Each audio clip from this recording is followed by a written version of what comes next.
Voyez-vous, Kitty grandit durant l'Holocauste, une des périodes les plus horribles de l'histoire. Au moins 6 millions de Juifs et 3 millions d'autres innocents périrent dans des camps de concentration. Le prix du pétrole a doublé. C'est pour ça que vous devez placer votre confiance en Dieu.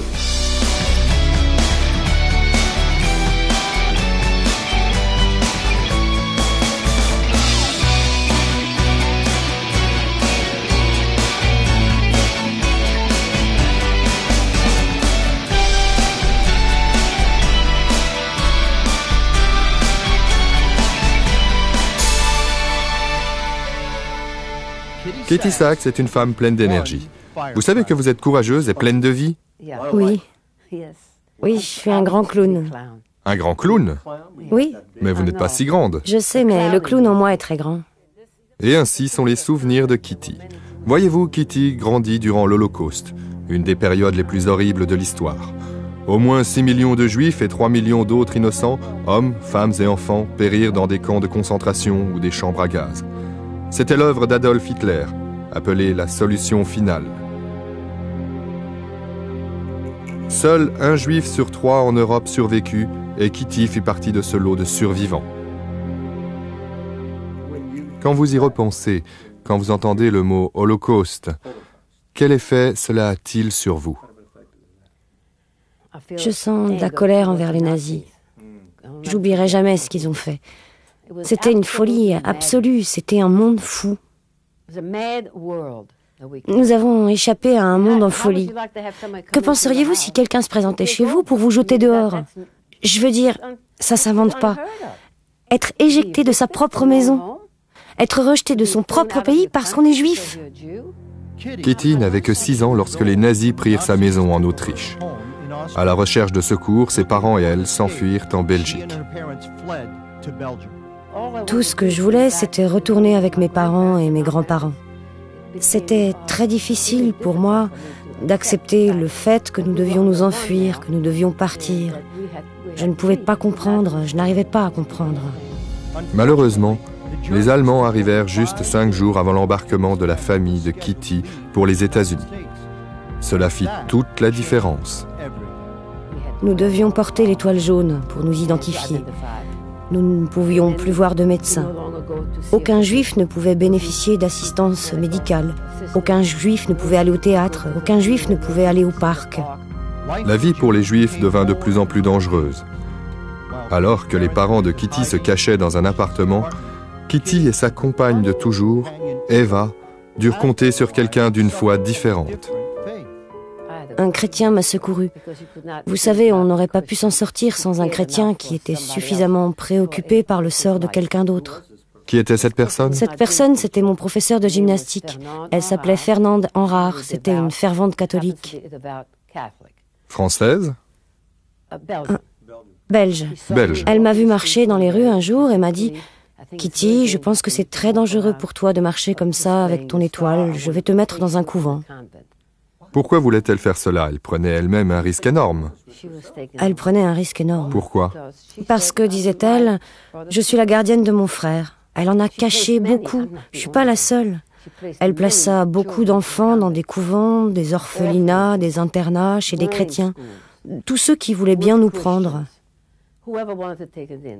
Je sais qu'historiquement, il y a beaucoup de juifs à qui l'on demanda de se convertir à la foi catholique ou chrétienne. Est-ce que ce fut votre cas aussi? Ils vous ont demandé de vous convertir au catholicisme? Oui. Et dans ce couvent en particulier, où j'ai finalement été placée, après de nombreux essais, j'ai réalisé que je devais m'intégrer. Avez-vous changé votre nom? Ils ont changé mon nom. Et quel nom vous donna-t-on? Madame Henrard me prit et m'emmena dans ce dernier couvent qui m'accepta et, en chemin, j'avais alors 9 ans, presque 10, elle m'a dit « Tu ne t'appelles plus Kitty Freudenbach, à présent tu t'appelles Rosette Nisol. » Et elle m'a fait répéter ce nom encore et encore, Rosette Nisol, Rosette Nisol. Et tu ne parles pas allemand, tu parles seulement français. Et tu n'es pas juive, maintenant tu es catholique. Ce jour-là, je suis devenue une enfant cachée. Une enfant cachée. Juste une question. Une jeune fille qui a été éduquée dans Aviez-vous une famille juive orthodoxe? Non, mais vous connaissez les 10 commandements. Vous connaissiez les 10 commandements, et l'un d'entre eux, c'est, comme certaines versions le disent, « Point de mensonge tu ne diras ». Est-ce que cela ne vous posait pas un problème? Vous saviez que votre survie en dépendait, n'est-ce pas? Pour moi, c'était comme jouer dans une pièce. J'avais un rôle à jouer dans cette pièce. C'était pas vraiment mentir. C'était faire partie d'une pièce dans laquelle je devais jouer un rôle. Je devais simplement changer de rôle. Vous étiez actrice. Je devais l'être, et rapide avec ça. Je me suis fait baptiser, j'ai reçu des leçons de catéchisme par une des nonnes. Lorsque vous étiez seule la nuit dans votre lit, couché et que vous pensiez, est-ce que vous priez encore? Oui, bien sûr. Qui priez-vous? Je priais Dieu. Ne prions-nous pas tous Dieu? Oui, mais à présent que vous étiez converti au catholicisme, était-ce quelque chose que vous accomplissiez mentalement, intellectuellement, ou alors c'était vraiment dans votre cœur? Non, je peux pas dire que ça venait de mon cœur. Mais la nuit... C'était quelque chose qu'on vous avait dit de faire. Oui, je priais Dieu, je priais Dieu. Mais vous priez aussi. Je disais le schéma, c'est la plus sainte des... Prière juive. La prière juive, le schéma. Schéma. Écoute, ô Israël, le Seigneur notre Dieu, le Seigneur est un. C'est exactement ça. Donc la journée, j'étais une fille catholique, et la nuit, je devenais une petite fille juive. Mais je priais Dieu. Connaissiez-vous l'existence des camps? Aviez-vous entendu parler d'eux? Y avait-il des rumeurs? Oui, Madame Enrard disait, ils brûlent les enfants. Mais pour moi, c'était inventé. Apparemment, il y avait dû avoir des fuites. Ils ont dû savoir quelque chose. Mais que disaient les gens qui vivaient autour des camps? Ne sentaient-ils pas l'odeur de la chair brûlée? Enfin, je savais pas. Personnellement, je savais pas et j'y croyais pas. Mais cela se produisait vraiment. Après avoir changé 7 fois de cachette et que son secret fut presque découvert, Kitty retrouva ses parents. C'était le 4 septembre 1944.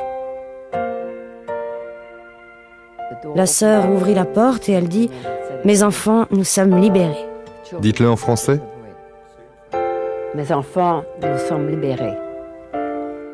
C'était vraiment le jour le plus joyeux de ma vie. Aujourd'hui, Kitty vit à Norfolk, en Virginie, avec Abbott Sachs, avec qui elle est mariée depuis 48 ans. Vous pouvez trouver d'autres histoires de Kitty et des autres survivants de l'Holocauste dans le livre « Pour la vie, histoire de courage et de survie ». Après avoir vécu tout cela, est-ce que vous avez ressenti la culpabilité du survivant? Oui. Au début. Pourquoi moi? Pourquoi moi? Pourquoi moi? Est-ce que vous pensiez qu'il y avait un Dieu dans l'univers qui avait gardé la petite Kitty? Après tout cela, oui. Qu'en est-il de nous tous? Oui, ceux qui ont survécu. Pourquoi est-ce que la Gestapo n'a pas frappé à la porte où se trouvaient mes parents? Pourquoi il les a sauvés? Je veux dire, ils ont été si proches de se faire prendre. Il y a une raison pour laquelle nous avons survécu. Et au commencement, je n'ai jamais... J'étais trop heureuse d'être libre. Ensuite, la culpabilité s'est installée, comme je l'ai déjà mentionné. Je me disais, pourquoi moi? Et mes amis? Qu'en est-il de mes amis? C'était un cachet très difficile à avaler. Il semble difficile de trouver sur vos étagères un livre sur Adolf Hitler. Quand vous entendez ce nom... Oui, ça fait très mal. Quand vous pensez à tout cela et que vous voyez des films à la télé... Maintenant, ça va un peu mieux. Mais au début, je pouvais rien regarder. C'est pourquoi aussi c'était si difficile lorsque nous étions stationnés à Berlin. Je me disputais avec les Allemands. J'ai honte de l'avouer, mais c'est la vérité. Avez-vous pu pardonner aux Allemands? Eh bien, je les mettais tous dans le même sac en disant « ils sont tous coupables ». Maintenant, avec les années, j'ai pu être capable de discerner un peu mieux. 2 mots, Kitty. Plus jamais. Plus jamais. Est-ce que cela pourrait se reproduire? Non. Je crois pas. Tous mes amis me disent toujours le contraire. Tous les autres survivants disent que cela pourrait se reproduire. Je crois que je suis la seule à dire non. Si vous pouviez parler à Dieu maintenant, que lui diriez-vous? Merci mon Dieu de m'avoir aidé. C'est ce que je lui dis tout le temps. Merci Cathy de ce témoignage. Jean, ça me frappe ce témoignage parce qu'on revient justement d'Israël puis on a vécu un voyage extraordinaire avec 43 Canadiens sur la Terre Sainte. Ouais, Vraiment, on a puis vécu quelque chose de merveilleux. il faut comprendre aussi, ce qui m'a touché le plus, c'est de voir l'amour que les chrétiens on avait pour le peuple juif. Et surtout, ce qui m'a plus touché, c'est les Juifs, la souffrance. Le peuple d'Israël, c'est le peuple qui se sent le plus rejeté, Louise. Et on sentait cette tension dans l'air face aux Arabes, le monde arabe et le monde juif. Et moi, tout ce que je peux dire, Louise, à travers de tout ça, ce qui m'a touché, c'est notre guide qui était juif. Puis, il dit, merci d'être venu. Il dit, si c'était pas de nous, le peuple d'Israël, il n'y aurait pas de touristes. Il y aurait, je crois, c'est les chrétiens du monde entier qui encouragent les Juifs, Louise. Tu as vécu une belle expérience avec Alex, notre guide, justement, dans la chambre haute. On était dans la chambre haute et ça me disait d'aller prier pour Alex, notre guide qui est juif. Puis j'ai dit, Alex, tu permets-tu que je prie pour toi? Parce qu'ils ne croient pas que Jésus, c'est le Messie. Et les Juifs, ils attendent un Messie. Et j'ai dit, tu permets-tu que je prie pour toi? Que Jésus se révèle comme le Messie, le Sauveur. Mais il dit oui. Et on a prié dans la chambre haute et les chrétiens étaient en feu. Et j'ai prié que Dieu se révèle. Il dit, j'ai senti l'électricité de Dieu pénétrer en lui. J'ai jamais senti un amour comme ça de ma vie. Et c'est là qu'on a pu lui témoigner. C'est l'amour de Jésus-Christ. Parce qu'il y a beaucoup de réticence chez les Juifs face aux chrétiens aussi.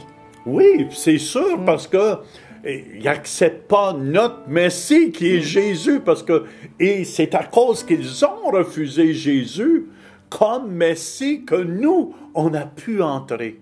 C'est juste pour une saison. Oui, ça nous dit dans Romains qu'ils ont un voile, qui les voile de connaître la vérité en Jésus-Christ. Pour eux autres, ce qui va amener la paix à Jérusalem, c'est le temple qu'ils vont bâtir. Mais nous, on le sait que sans Jésus, on n'a pas la paix, Louise. C'est Jésus qui est le prince de la paix. Et aussi avec tout ce qui se passe dans le monde, Louise, et on va justement aller en studio, écouter les prédictions. J'ai fait des prédictions au début de l'année, en janvier, avant même tous les catastrophes commencent à se produire, et je veux qu'on écoute ensemble. J'ai pris quelques statistiques que ma femme va venir lire. Puis écoutez bien attentivement, je ne vous dis pas ça pour paniquer, mais je veux vous dire ça pour vous réveiller. Parce que ce sont ceux qui sont endettés qui ne vont rien avoir. Puis tout à l'heure, je vais vous donner des solutions aussi. Comment être sage dans ces temps? Comment être sage? Écoutez bien. Le prix de l'or est à la hausse de 85% depuis la chute économique de 2008. Le prix du pétrole a doublé. Le prix des graines de soya est très élevé. La valeur du cuivre a augmenté de 170% en 2009.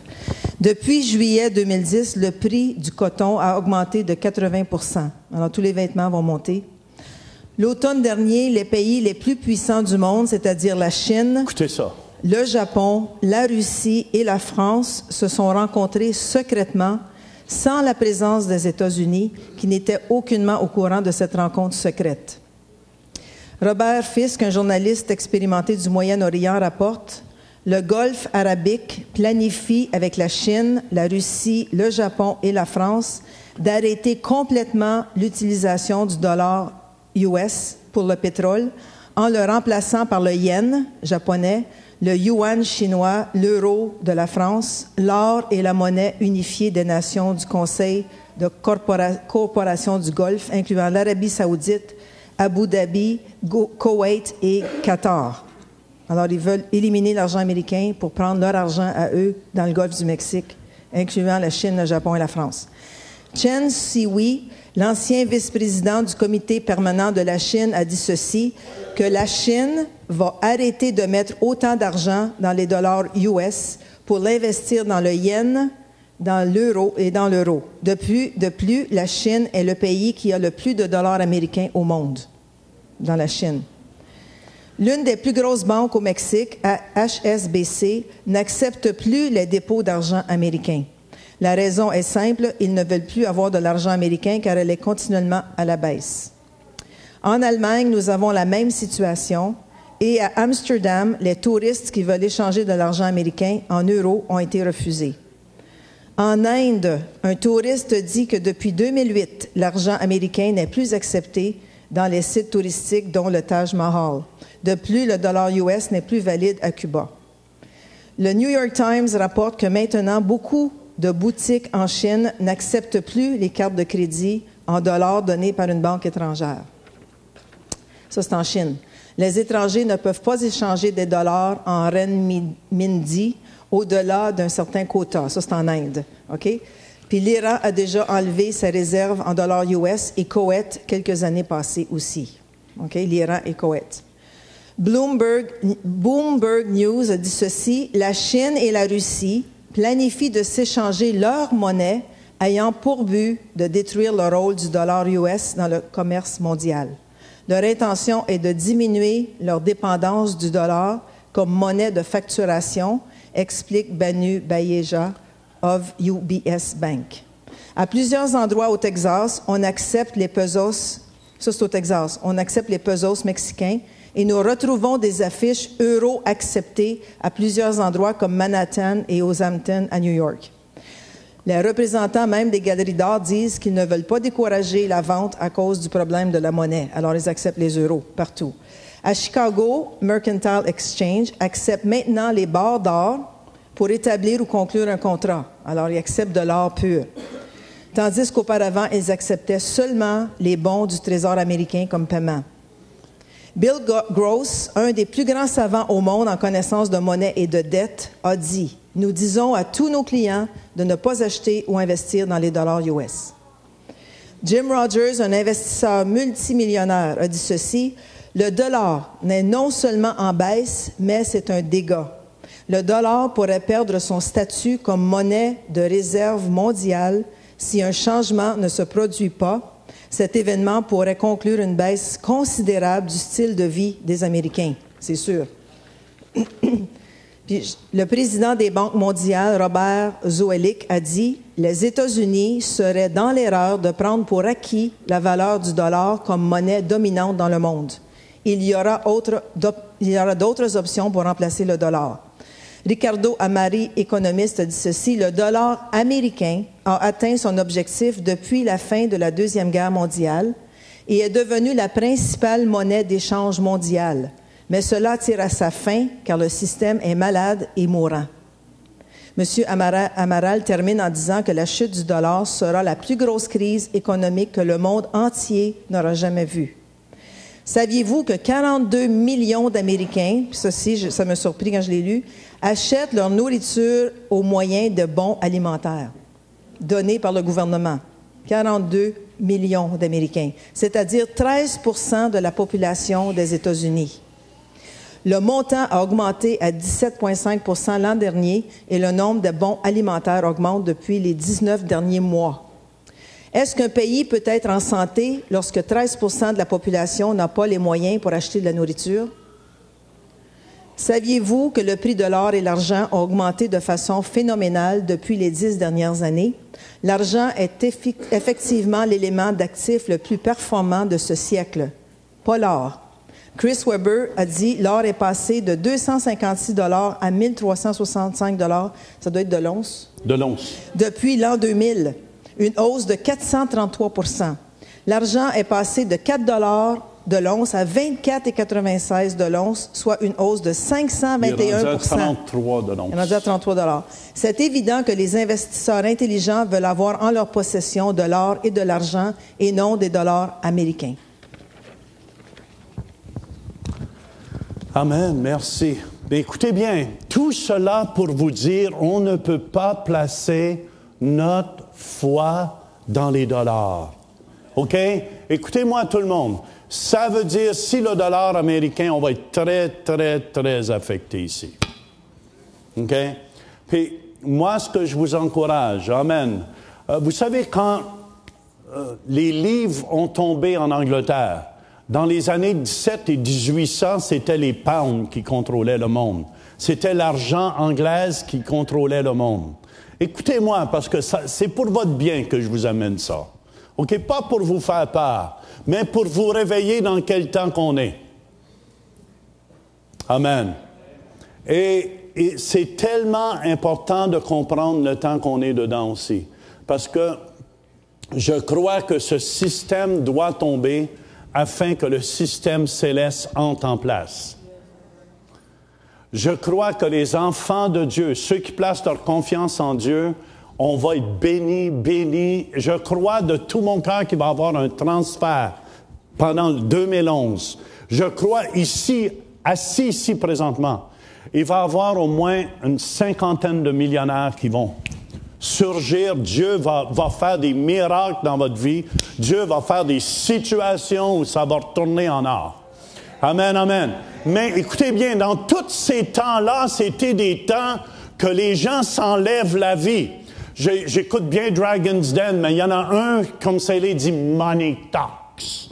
L'argent parle. Mais moi, mon Dieu me parle, parce que il va voir si ça tombe, l'argent parle plus.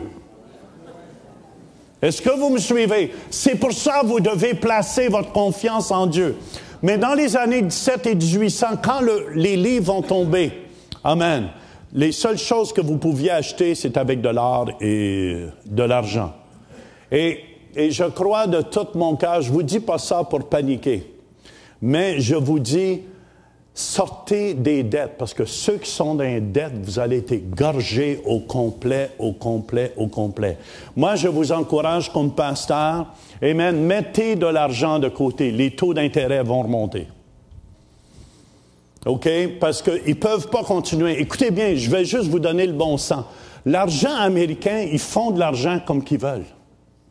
Mais l'affaire qu'il y a, comme c'est là, le plus gros acheteur au monde, la Chine, commence à refuser. Tout l'argent ne vaudra plus rien. Ça ne vaudra plus rien.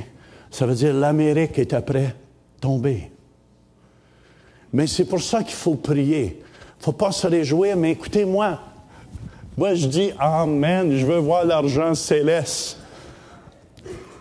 L'or va tomber du ciel. Fait que je vous encourage, ceux qui ont de l'argent, soyez sages, mettez-en de côté.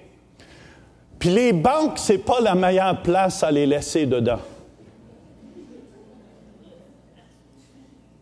M'en vous dire pourquoi. Parce que quand il y a eu la chute, les banques ferment. Va essayer de sortir ton argent. Amen, amen. Écoutez bien, c'est juste le bon sens, je vous dis ça. Qui a ramassé tout l'argent? C'est ceux qui avaient de la nourriture. Je vais vous en parler un peu plus loin. Mais je vous dis cela, alléluia! Il ne faut pas paniquer parce que notre confiance est en Dieu et non dans les richesses de ce monde. Écoute, on vit des temps excitants. Pour moi, c'est des temps excitants. Oui, Jean, c'est vraiment excitant. On vit des temps excitants. Et depuis janvier jusqu'à aujourd'hui, il s'est passé beaucoup de choses dans le monde, surtout dans le monde arabe, avec toutes les révolutions. Jamais, Louise, on aurait pensé que les gouvernements tomberaient comme ça. Et ça commence à tomber l'un après l'autre. Mais il ne faut pas s'inquiéter à la maison, là, parce que il faut que le gouvernement de Dieu, on ne trouvera pas la paix dans ce monde. La paix est seulement en Jésus. C'est pour ça qu'il ne faut pas placer notre confiance, Louise aussi, dans les richesses. Parce que les richesses vont tomber. On veut vous encourager à la maison. Placez votre confiance dans le Seigneur. C'est pour ça que c'est important de donner toute notre vie au Seigneur pour lui faire confiance dans tout ce qu'on fait.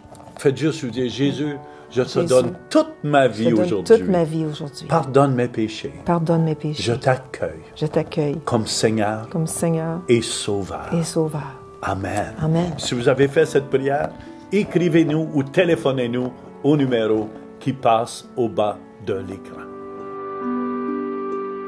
Bonjour à vous tous et bienvenue cette semaine pour notre capsule santé. J'espère que depuis le début de nos capsules, vous avez commencé à mettre en pratique les conseils et les choses qu'on vous a amenées et que ça porte déjà du nouveau fruit.